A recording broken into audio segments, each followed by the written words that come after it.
fall in love with yourself. Just fall madly, deeply in love with yourself, because when you have this insane level of self-love, you don't give a shit what anyone else thinks about you, because you're the only person that matters. You're the only person in this reality that fully matters. I think the greatest thing about me is me. It's that I get to wake up every single day to me, and that's the best thing about this life, and it doesn't get better than me. It's never going to get better than who I am. It's never going to feel more exciting than who I am. And when you can fully step into who you are, you'll always win, because that's as good as it gets. Joining me today for a spicy episode of the James Xander Trip, it's Eva Kaszycki. How do I even begin to describe the medicine and the magic that Eva brings to the table?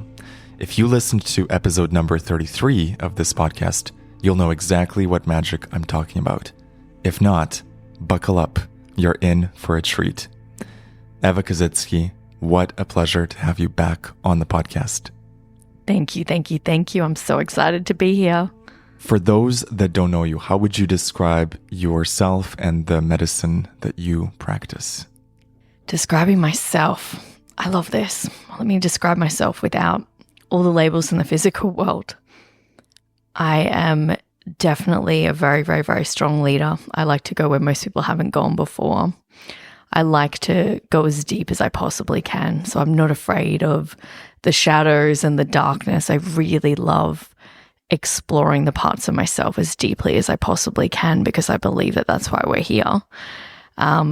With 3D labels, I'm a mom of 3, single mom, successfully divorced, living here in Bali, living my dream life, running my coaching business to help people step into insane wealth consciousness and unlocking the magic within them so that they can live heaven on earth.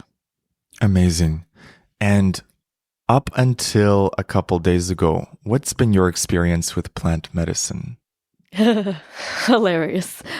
So I've done ayahuasca 4 times, and if anybody listening has done ayahuasca, you know that it's probably not the easiest plant medicine to do. It really requires you to go deep and look at yourself and look at your shadows and look at where you're not leaning in and really face those blocks in your psyche as deeply as you possibly can. So I started to recently be able to work beautifully with grandmother ayahuasca and really have this relationship where we could work together, which I found really, really powerful. And so about to do mushrooms, I thought that it would just be a lighter experience than the ayahuasca, and boy, was I wrong. So for context to the listener, 2 days ago, I had the pleasure of facilitating what I previously would call a mushroom ceremony, but I think I'm going to start calling it the initiation. Because, and I've known this for a while, but the mushrooms I work with in the ceremony that I hold, these are not your regular mushrooms, and these are not your regular mushroom trips. This is deep work. So take me back to your expectations and your feelings right before the ceremony, or as it was leading up to the ceremony, and then at what point did you realize, oh, this is going to go deep? I love that. So I guess from understanding of mushrooms and having done, more mushrooms just sitting on the beach and, microdosing, I thought that it was going to be this beautiful galactic trip just into the stars, accessing the heavens and just seeing parts of me that I hadn't seen before. And I always look at everything with no expectations. So I always try to I take my mind to, this could be really dark, this could be really easy, like whatever it is, please just, show me the way. I'm really open and receptive, because I know with plant medicine, if you have a thought around how it's going to be, it's going to be the opposite. So I tried to stay really, really open, but there was nothing that could have prepared me for that. Describe the experience in a couple words. In one word, intense. Insane, in a sentence, insane cleanup of the mind. Like, insane. It was beyond wild. It was all my ayahuasca ceremonies in one, condensed in a very short period of time. You said something like it was 2 billion lifetimes of inner work in 4 hours. 2 billion episodes. Yes, it was. Imagine just like lesson. Like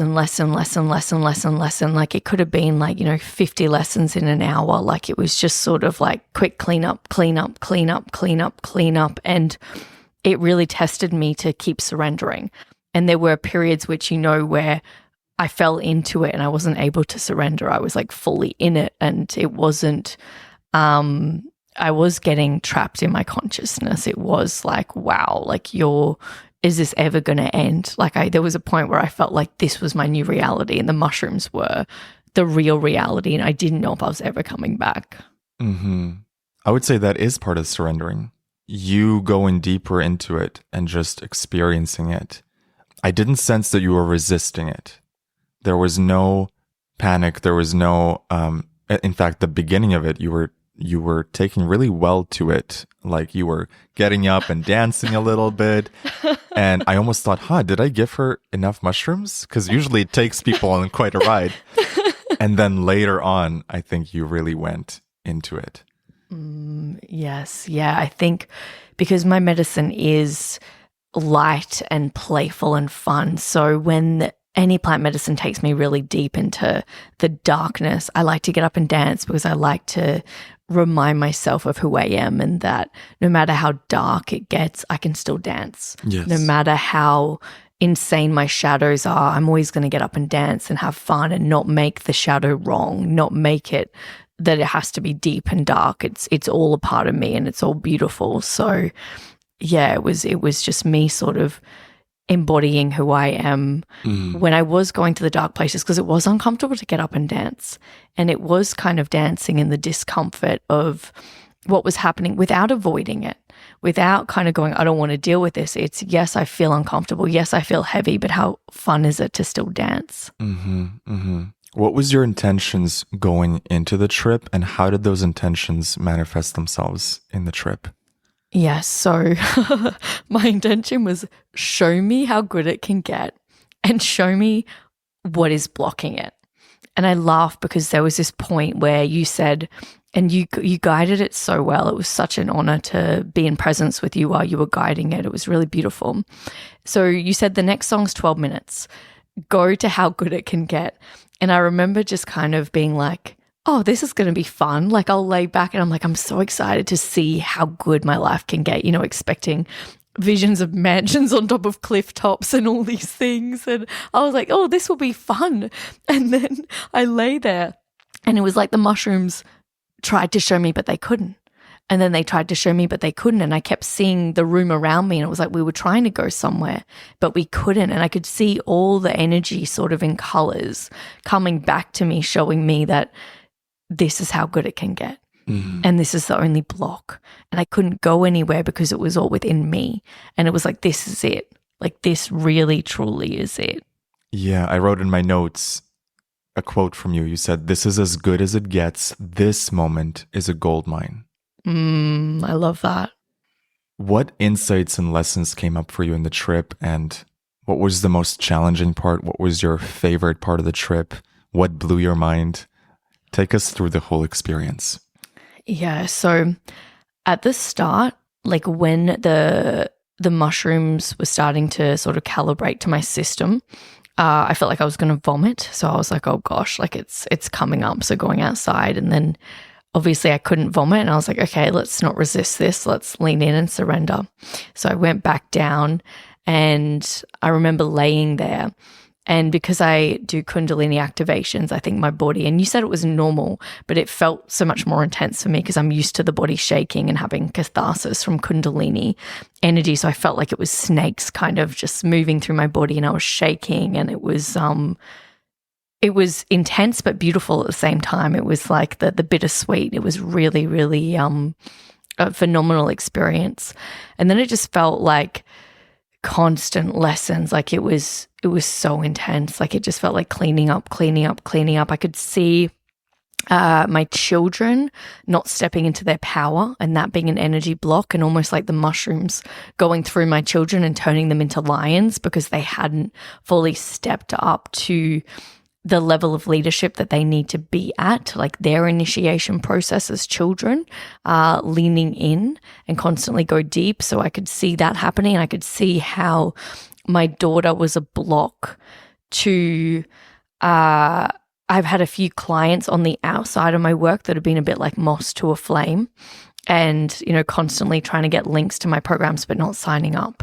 And I could see that that was reflected to my daughter because she wasn't fully stepping in, she wasn't leaning in. And then I could see how that was a result of me as a child, where I wasn't able to get up on stage at one point because I was in fear of the judgment, because I could feel the energy of the room. So it was really powerful to realize how significant that event was in my life and to transmute that. We went really, really, really deep with a lot of things. I could see there was a really intense time where it felt like, this was a reality and you weren't going back. And it was like, this is life, and life's really, really, really intense. And I was sort of stuck in the Truman Show, and I could see that everybody was everything, and it was all just me. Like there was nothing outside of me. Like it was literally all me.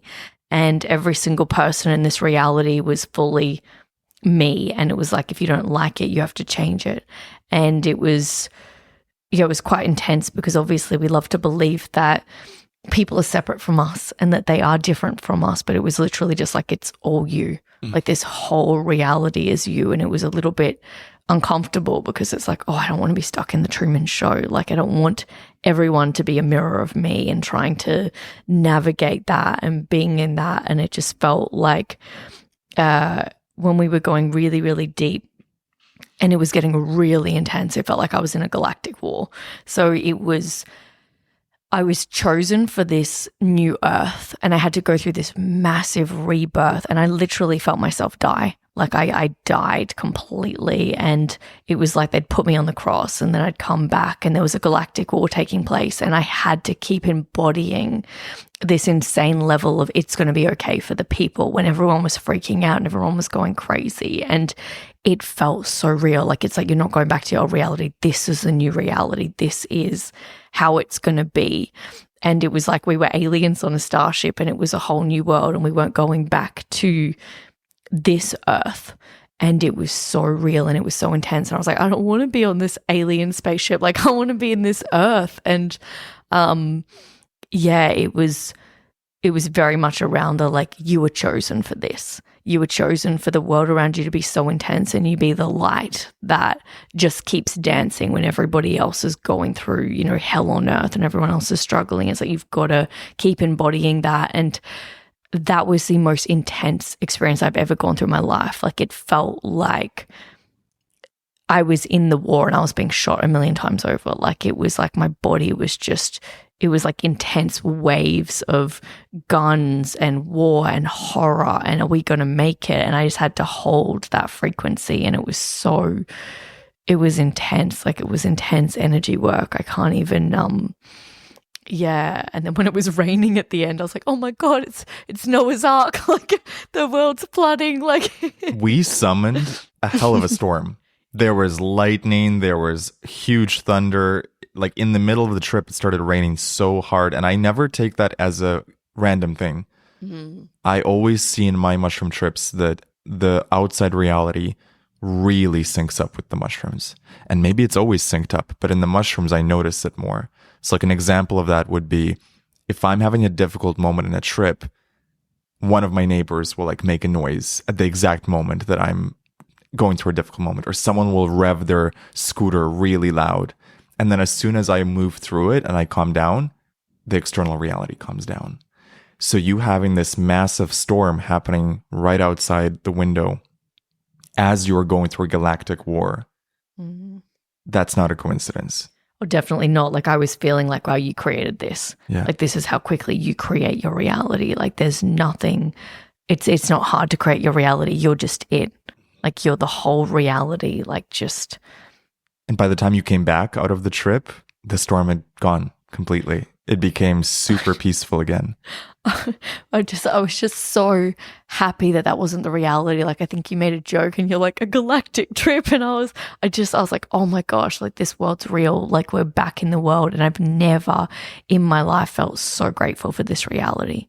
Like, it was just the insane contrast of how good life is and how good this moment is. And it really did feel like the Wizard of Oz, where, you know, she goes off on this dream and it's all happening in, you know, 1 minute, and then you come back to the real reality and it's like, whoa, like it's amazing how it all happens and is. And I don't deny that that wasn't really happening. Like, there's a timeline where that galactic war is happening and I was in it, and I was in another timeline. I was in another dimension. It wasn't something I made up in my mind. I was literally taken to another timeline that my soul is in.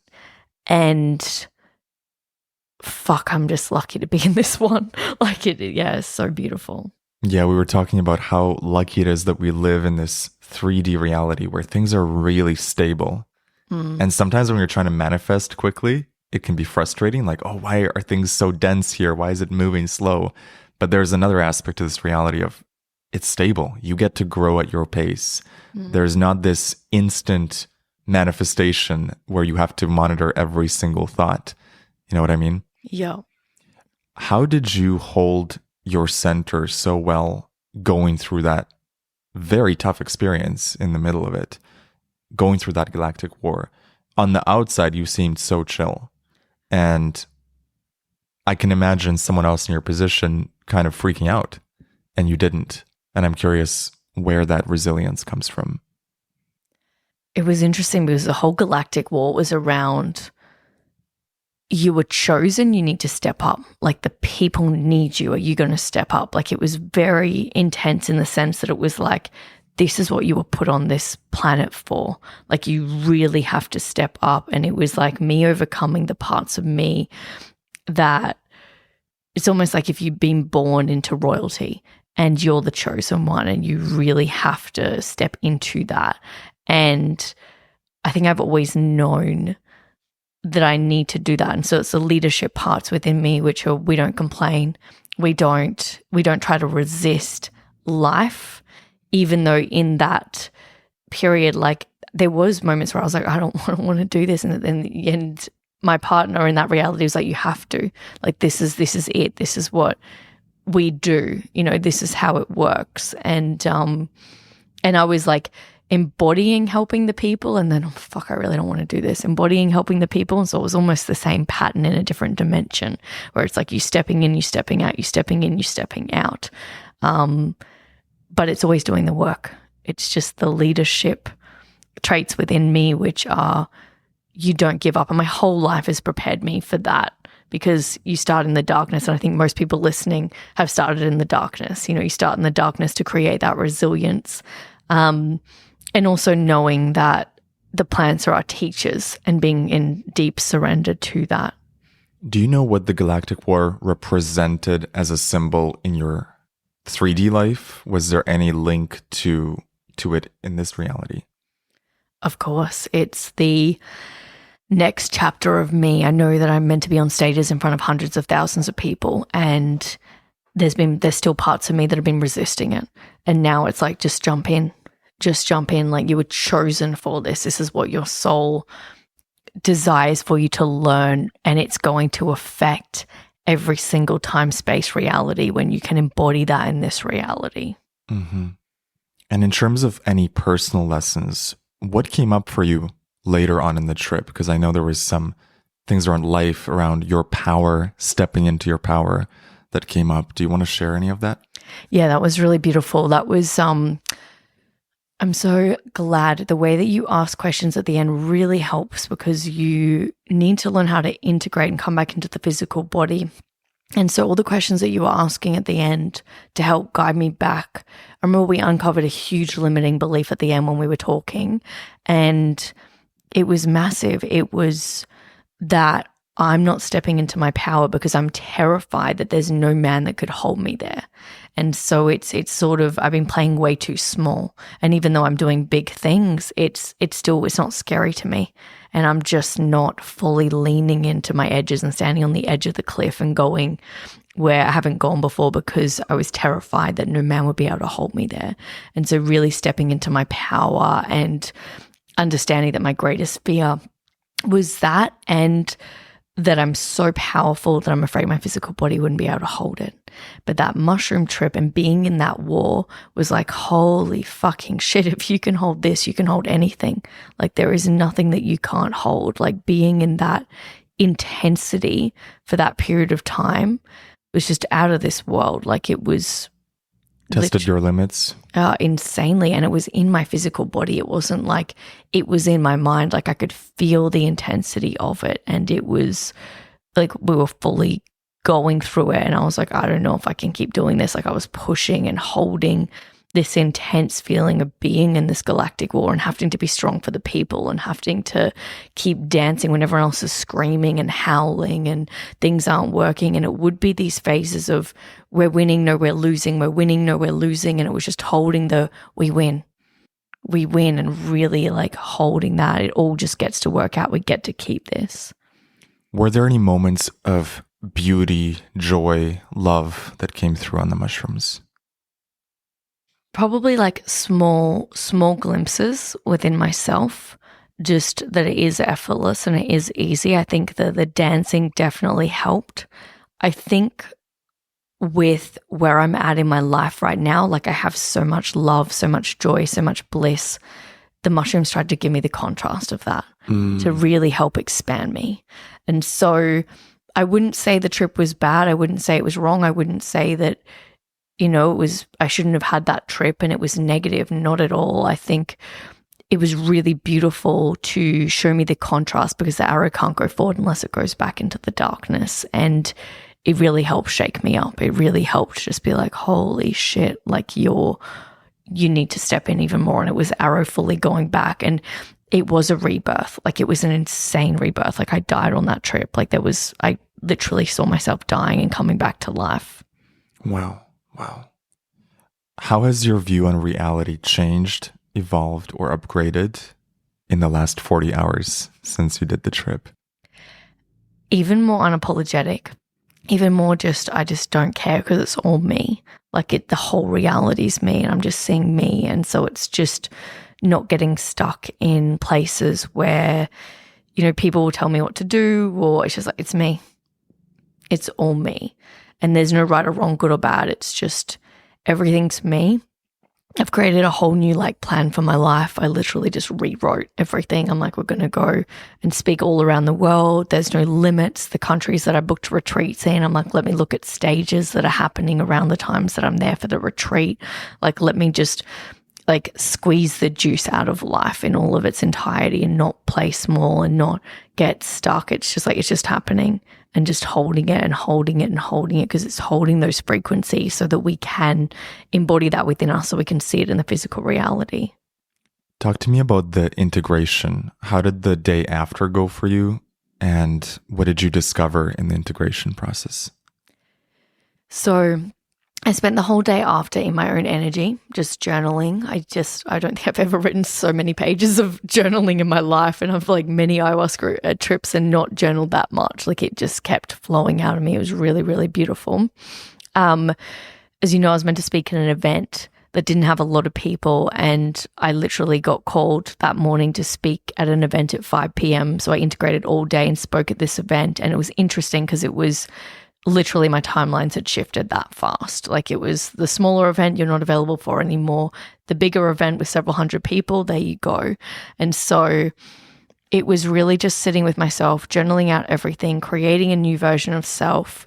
Definitely just a whole lot more unapologetic, and also not being afraid of being tired. My reality, I've always kind of been a bit sensitive and been like, I've got to rest a lot more. And it's like, yes, rest is important. Yes, rest is a growth strategy, but don't use it as an excuse. Like you can still go there, like leaning into your power. And, you know, everyone's different, but for me, that would be one of my limiting beliefs. It's like, I'm just exhausted. I need to rest. And it's like, do you really?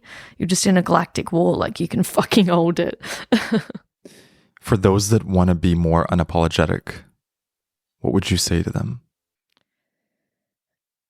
Fall in love with yourself. Just fall madly, deeply in love with yourself, because when you have this insane level of self-love, you don't give a shit what anyone else thinks about you, because you're the only person that matters. You're the only person in this reality that fully matters. I think the greatest thing about me is me. It's that I get to wake up every single day to me. And that's the best thing about this life. And it doesn't get better than me. It's never going to get better than who I am. It's never going to feel more exciting than who I am. And when you can fully step into who you are, you'll always win, because that's as good as it gets. I love how you say that it never gets better than who I am. And it's because your consciousness is the whole container that you're playing in. Talk to me about how you shifting your consciousness inside instantly affects the outside. So everything in this reality is just quantum particles. You know, it's the second our awareness goes to it, we see it. If our awareness doesn't go to it, we don't see it. We can't see it. It's a little bit like when you lose your toothbrush in the morning and then you focus on the toothbrush and then it appears. It didn't appear until you were focused on the toothbrush. It doesn't appear. And the funny thing is, you know, how you see this room would be very different to how I see this room.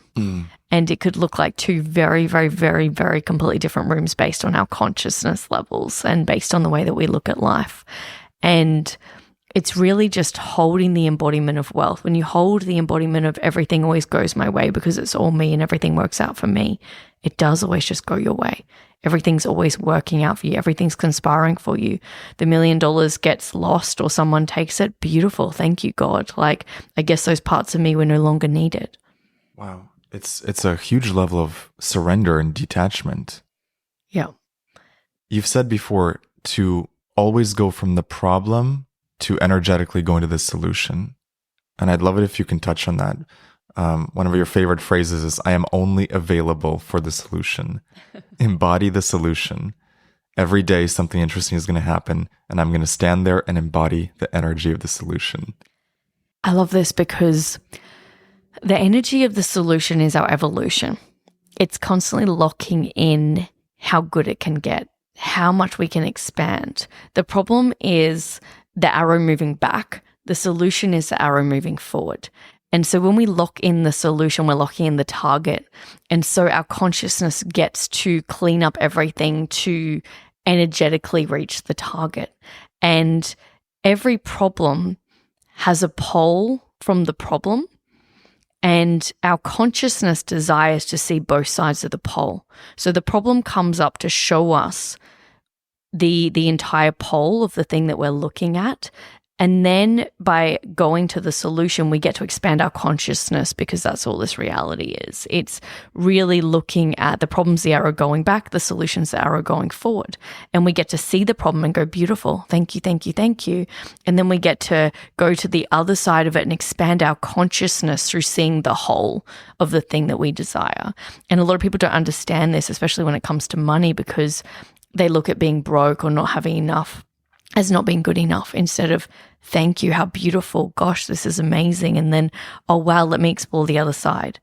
As you always say, it's just about being curious. This whole reality is trying to see more. And we get stuck because of our belief system, because of our attachment. There's nothing wrong with any of it. It's all perfect. There's nothing wrong with parts of the mushroom ceremony. If you said that the galactic wall was horrific and I didn't want to do it again, I'd be rejecting the entire mushroom ceremony. Instead of, the whole thing was beautiful. I'm so grateful to go through the whole. And that's really what consciousness is, because it's our whole. It's the whole. We desire the whole, not a part of it. And when we only say that this part's good and not that, we're not being whole. We're living in lack and fear and scarcity. We've got to love the whole so that we can experience wholeness. Knowing what you know now about how your mushroom trip went, would you do it again if you went back in time? 100%. It's so much like childbirth. It's so intense when you're in it. And if you asked me when I was in it, I would have said no.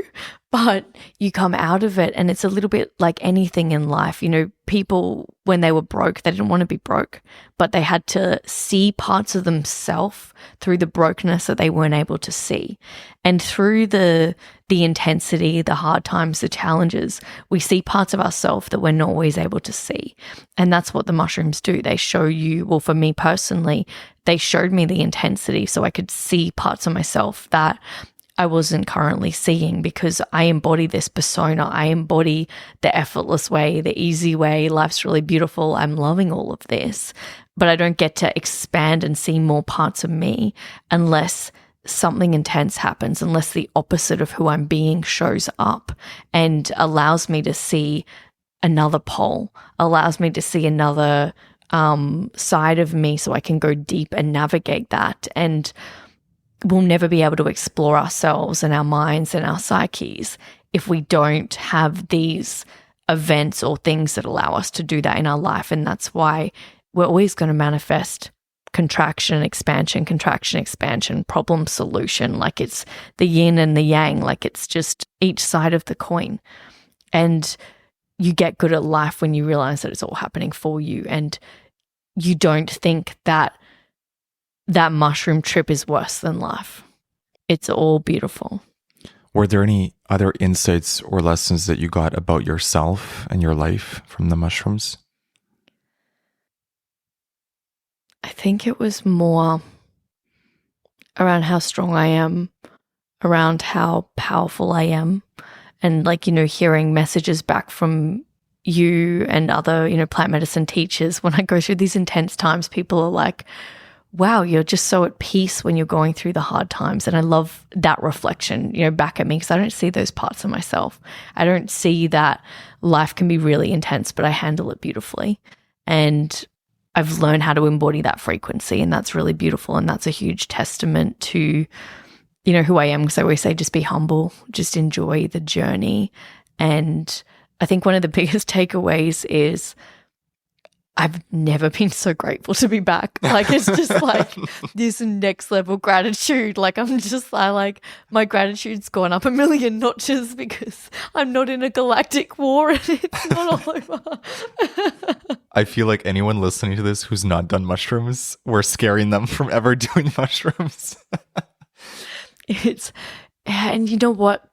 I you know, you obviously have way more experience in this than me, but I feel like you're never going to get what you can't handle. Yes. And it's just like childbirth. Like the baby always comes out, you know, it always goes the way that it's meant to go.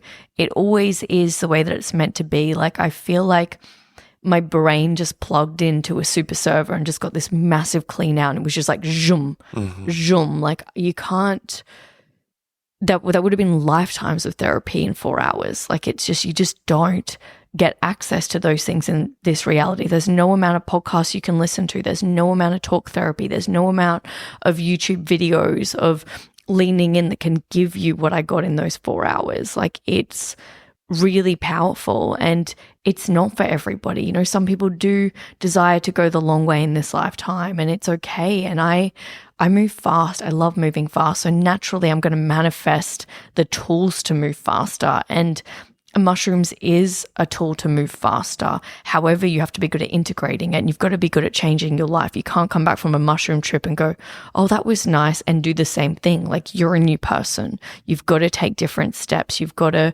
to see different people. You're going to act differently and hold yourself differently and make different moves. And you've got to be okay to do that. And if you're not ready to change your life, it's definitely not for you. Love that. If you're not ready to change your life, it's not for you.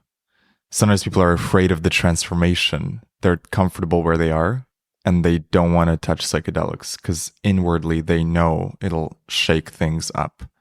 But what I always like to remind people is it'll shake things up in a good way. If you're doing it in a proper environment, proper setting, proper integration, it'll accelerate the evolution of your soul. And whatever you need to see in the trip, that's what you will see. And what's coming through is you need, like, if anyone's listening, like you need a good person to hold the space. Like the way that you held the space was brilliant. And if you hadn't have asked the questions that you asked at the end, I wouldn't have had the full transformation. I wouldn't have seen what I needed to see. And so it's so important that you do mushrooms or psychedelics with people that are embodied. Like, look at your teachers, look at how they're educating you on the process, because obviously the way that you educate your audience, the way that you are as a human, you were put on this earth to do this work. Like, it's so powerful. And the mushrooms are one part of it, but having a teacher, having a mentor that can hold that space, guide you through that process, ask the right questions at the end. Like the questions that you asked during the ceremony and at the end, that's what made it so much more powerful. The fact that you really care about your clients and that you checked in. You gave me so many pre-videos. You gave me so much integration notes and journaling prompts and things. Like, you guided me through the process so beautifully. And I think that's what's important to understand, because if you're listening and you don't have the right mentor to do this, you're not going to get the huge breakthrough shifts. You're not going to feel supported in this. It's a huge process and you need to be guided through it correctly and authentically and really, just everything. The way that you told me letters from my higher self at the end, and the way that you were asking me the hard questions and able to let me shift my consciousness. And even during the ceremony, the questions that you were asking were helping me go to those places. So I would just say to anyone that's listening, whether you feel called to come to James or not, make sure that your teacher, your guide, your facilitator for this medicine knows their shit, because I would not have had those big breakthroughs if it wasn't for you. So I think that's really important to remember, because you can just go and do it on your own, but it's not the same. I deeply appreciate your words, and thank you for saying that. And do you remember what was one of the most powerful questions that I asked you? What sparked an insight for you in the trip? There were quite a few. I think one of the main ones was, spending the next 12 minutes to show me how good it could get, and me seeing that I was the only block and I was the only solution, because that was directly correlated to my intention and being able to really learn that it can only get as good as your being. It can only get as good as who you're embodying right now in this moment, and that's it. That's the whole reality. It's never going to get better than who you are, so stop looking outside of you and come within you.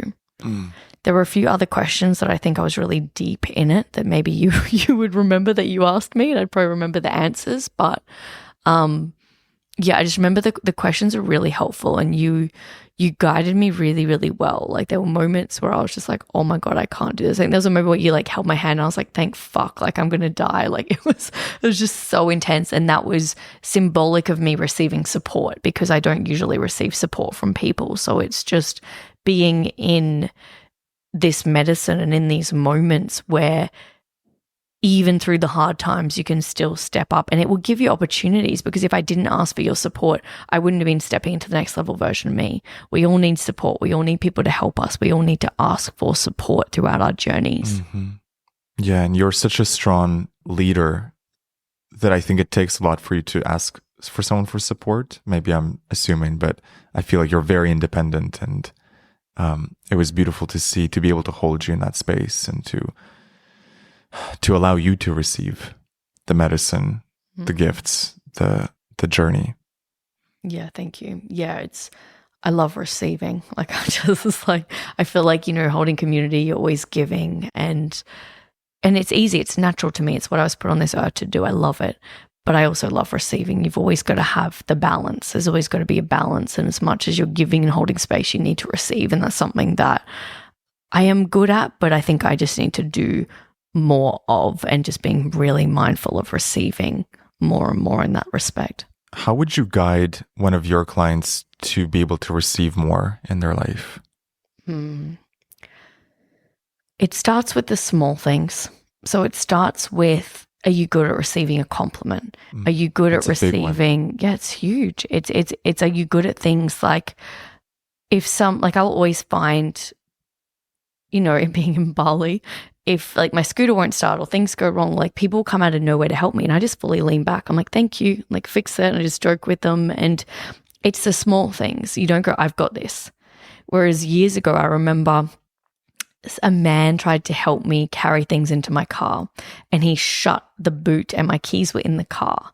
And this woman came out of nowhere and was like, I'll drive you home to get your other keys. And it was phenomenal. I was receiving. But because of my resistance to this man putting everything in the car, it was like glitching, and he shut the door, and I still had to receive. The universe has taught me how to receive for years. And now people will give me a compliment. I'll go, thank you. And I don't throw it back at them. Like, I'm just like, thank you so much. Like, I fully receive that because I know that it's energy. It's all just energy. The energy goes out, the energy comes in. You can't stop the flow of the quantum waves. How do you think you will live your life differently after this trip? Was there any action steps or ways that you want to embody your new character after this trip? Yeah, great question. I love new characters. I literally spent yesterday like journaling out and on Pinterest, like pinning the new avatar of me and like how she dresses, how she holds herself, who she is. It's moving a little bit faster. So it's just like as soon as I get the idea, and I do move very, very quickly. You already move quite fast. I do move very, very quickly, but it's just doing the thing, and it's doing it as much as possible because that's wealth consciousness. It's seeing more of life. It's seeing more things. I love no 2 weeks being the same. I love jumping on a plane, going and speaking on stage in a different country, and, you know, going to an island and holding retreats. Like, I just love being around people and playing with the energy and dancing in the energy of what we can create for ourselves. You know, the events don't create themselves. You've got to decide, you've got to turn up, you've got to put the event there, you've got to tell people about it so they come. You're creating all of it. You know, it's not just this. And I enjoy the process and I make it effortless. If it feels too heavy, I'm not available for it and I'll pull out. But it's the dance of life. You've got to keep learning the steps. You know, you don't learn the square dance by just standing there and watching people do it. You've actually got to get up and do the steps yourself. You've got to, you know, have a partner and dance in the room and learn how to perfect the steps. And that's what life is. It's like, just jump in, get dirty. But most people won't book retreats in different countries because all the fear comes up, and it's like, oh, you know, people won't book in, or all the things. And actually that's what the mushrooms are showing me as well, like how much gunk and how it is just overcoming parts of yourself. It's all just whole journey is just overcoming the blocks within yourself. It's just like, do the thing. Oh, but it costs this. Oh, but it's that. It's just like, just do it. Just do it. What is the phrase that you told some of your clients of, if you want this, you'll figure out a way? Something like that. Yeah. I had some clients come to a retreat here in Bali, and I always just say, close your eyes, see what feels aligned. And they're like, the Bali retreat feels aligned. And I'm like, cool, figure it out. And I just leave and I'm like, there's the invoice, you'll figure it out. And they do, because I hold that intention. It's just like, just come, you can do ready. it.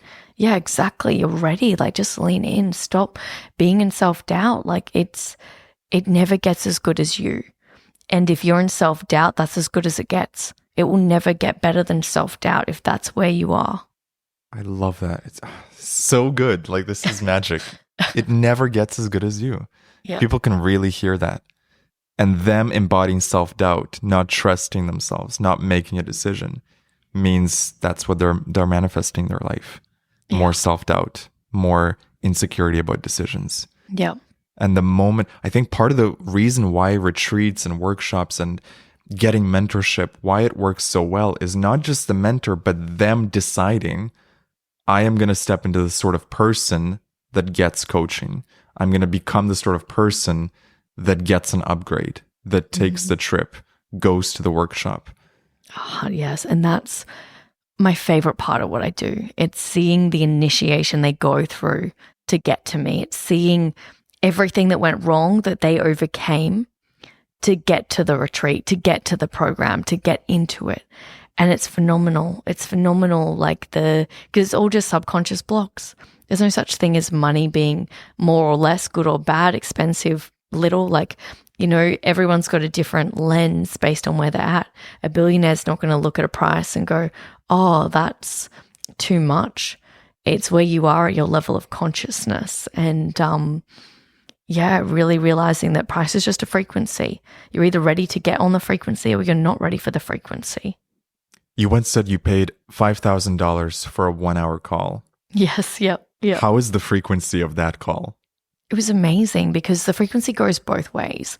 I turn up, I enjoy what they have to say, and the frequency just felt effortless. It wasn't like this is good or bad, right or wrong. It was just, it's easy, it's aligned. It doesn't feel hard to get on. It's like riding a magic carpet, you know? It's just, I think the frequencies that are easier to get on, it's just where we're meant to be. It's effortless. It's not hard to charge, you know, $40,000, $50,000 for a client. It's who the client is. It's the frequency that they're on. Somebody that's making insane amounts of money has no issue spending $50,000 for an hour. What are some common blocks that you see in coaches or coachees of price points and leveling up? It's just thinking that a price is a lot when it's not. There's thinking that that is more than that. It's coming back to neutrality.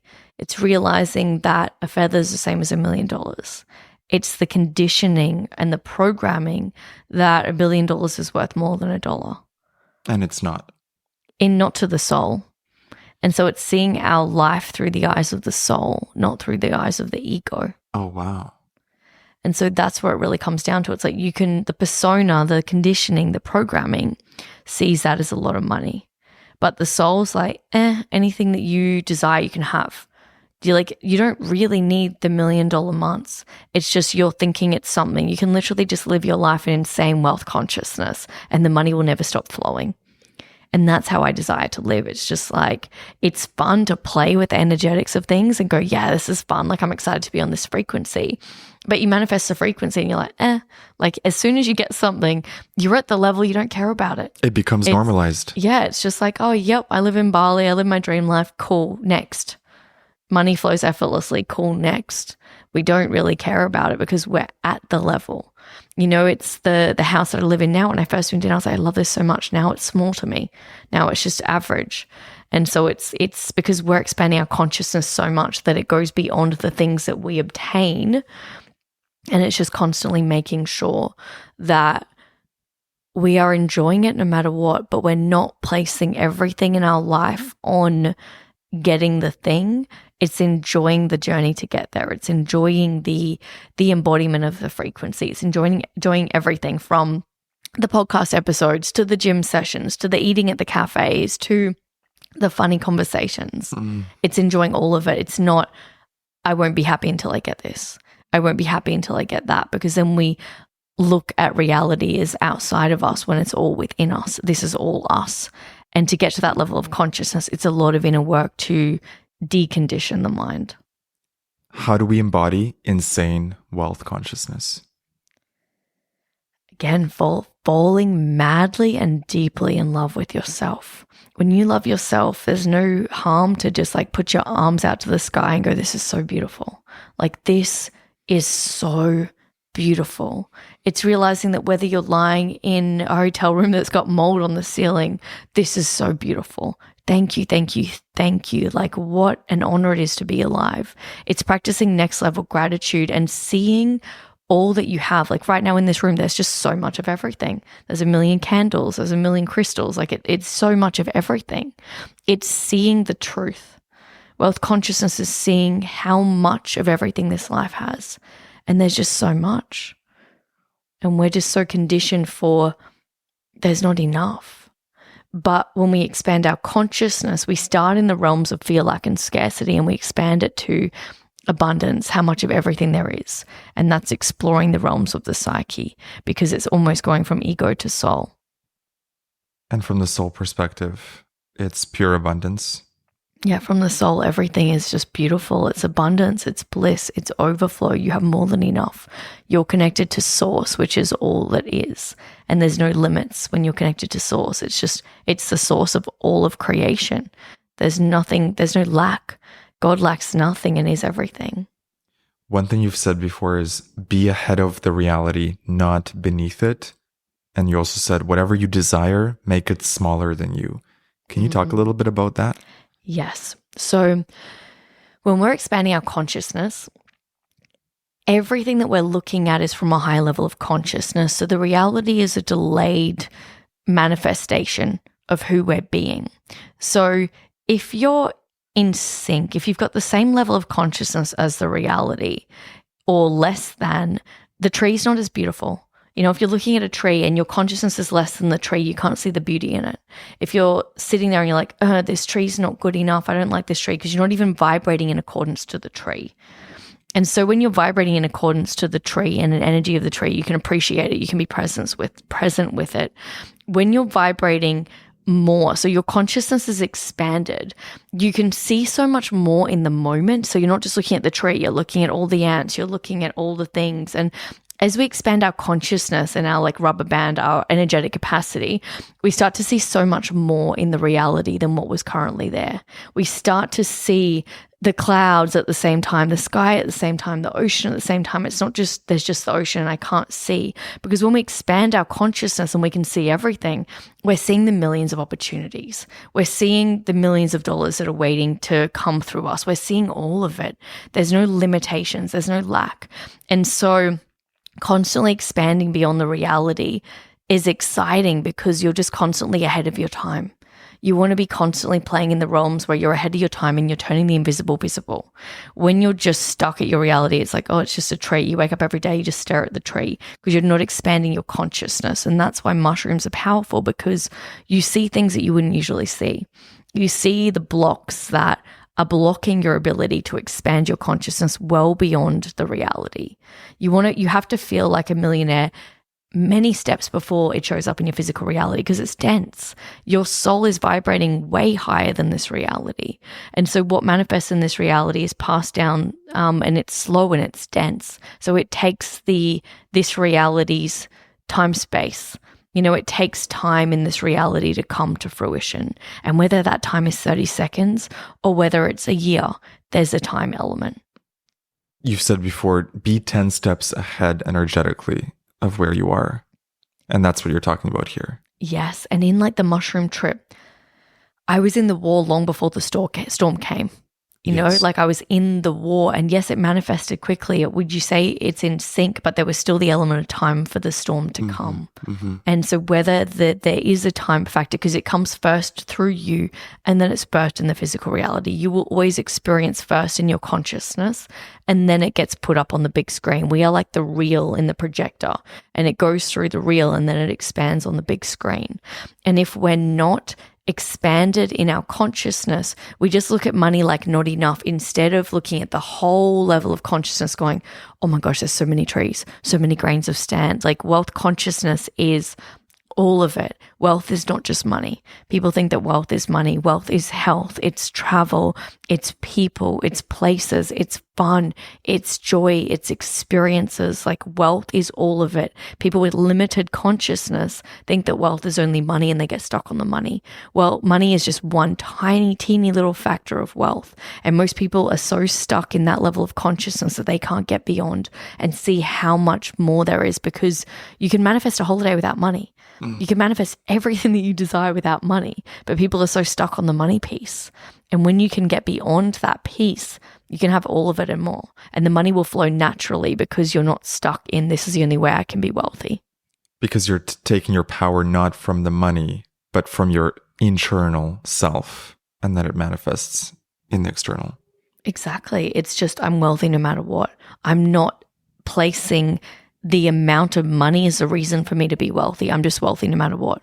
I have all of it no matter what. I don't wake up every day looking for proof in the physical reality, like this is how much money I have, so now I'm wealthy. This is how much of this I have, so now I'm wealthy. That's all wrong. That's the way the ego looks at it.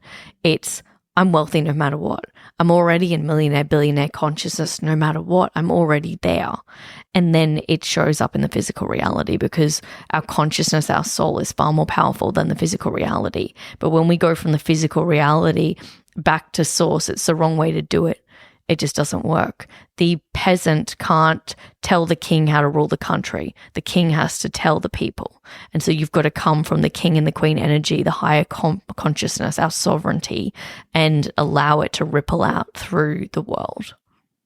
Can you guide us through a few mantras that will embody king or queen energy and tap the listener into wealth consciousness? King or queen energy. Okay. I get to have everything I desire right now. When I say it's done, it's done. When I say it's mine, it's mine. When I say that it's coming, it's coming. There are no doubts within me. I get to have everything I desire and more right now. The fact that I desire it is proof that it desires to be manifested through me. There is no lacks. There's no limiting beliefs within me. I can have it all and more right now. I am the most powerful person in my reality. When I say it's done, it's done. When I say it's mine, it's mine. Everything is perfect exactly as it is. I have everything that I could ever desire, and everything else is just a bonus. Amazing. Eva, it's been such a pleasure to talk with you and to learn from you and to be in your presence. Is there any final thoughts that you'd love to share, either about the mushroom trip or your life, or a lesson that you want to leave the listener with? I don't know where Nike's coming through, but it's just do it. Just do it. If you're listening to this podcast, there's a part of your soul that wants to do mushrooms. You wouldn't be listening to it if it wasn't. And a lot of us just think, oh, it's a coincidence. It's not. Just do it. Figure out a way to do the mushrooms. You're being called to do it. Maybe it is, maybe the trip doesn't manifest for 6 months or a year, but know that you're going to do it. Plan for doing it. Get ready to do it. Inquire with James about doing it. Like, just do it. Don't think that I'm just going to keep listening to podcasts and learning about it. It's like, just do it. You would not be here if they were not calling you. Life is that simple. You just wouldn't. You don't study something if it's not within you. It's because you're being called to do it, and it is that simple. You wouldn't be researching it. So I would just say reach out and just do it. Amazing. Eva, thanks so much. We'll have links to all your work and offerings in the show notes. Thank you for being with us. Thank you to the listener for tuning in. You can find the James Xander Trip on YouTube, Spotify, and Apple. Leave us a follow and a review. It really helps us out. And we shall see you in the next episode. Amazing. Thank you so much. Thank you.